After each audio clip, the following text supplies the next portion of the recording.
Hello friends, ഏഷ്യയിലെ ഏറ്റവും വലിയ ഫിഷിംഗ് ഹാർബർ ഏതാണെന്നറിയോ? എങ്കിൽ ബാ കാണാം.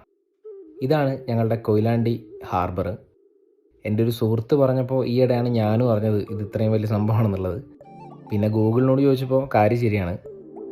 ഗൂഗിൾ പറയുന്നത് മത്സ്യബന്ധനത്തിനെ അടിസ്ഥാനപ്പെടുത്തിയിട്ടല്ല ഈ കണക്ക്. അത് മാൽപ്പേ എന്ന് പറഞ്ഞിട്ടുള്ള മറ്റൊരു ഹാർബറാണ്. ഈ ഹാർബറിൻ്റെ ഫിസിക്കൽ സൈസിനെ വെച്ചിട്ടാണ് ഇത് ലാർജസ്റ്റ് എന്ന് പറയുന്നത്.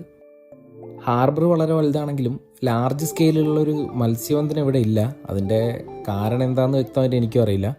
പക്ഷെ നമ്മൾ കൊയിലാണ്ടിക്കാർക്ക് നല്ല ഫ്രഷ് മീൻ എപ്പോൾ പോയാലും ഹാർബറിൽ നിന്ന് കിട്ടാറുണ്ട്. വലതുവശത്തുള്ള പുലിമുട്ടിൻ്റെ മുകളിൽ കൂടെ നമുക്ക് കടലിലേക്ക് ഒരുപാട് ദൂരം നടന്നു പോകാട്ടോ. കോഴിക്കോട് കൊയിലാണ്ടി റൂട്ടിൽ വരുമ്പോൾ കൊയിലാണ്ടിയിൽ നിന്ന് പഴയ മാർക്കറ്റ് റോഡ് കയറി കഴിഞ്ഞാൽ ജസ്റ്റ് 1 കിലോമീറ്ററിലാണ് നമ്മളെ ഈ ഹാർബർ. അപ്പോൾ ഇതുവഴിയൊക്കെ പോകുന്നുണ്ടെങ്കിൽ എല്ലാവരും ഒന്ന് കയറി കാണാനും ശ്രമിക്കുക. അപ്പോൾ അടുത്ത കഥയായിട്ട് ഇനിയും കാണാം.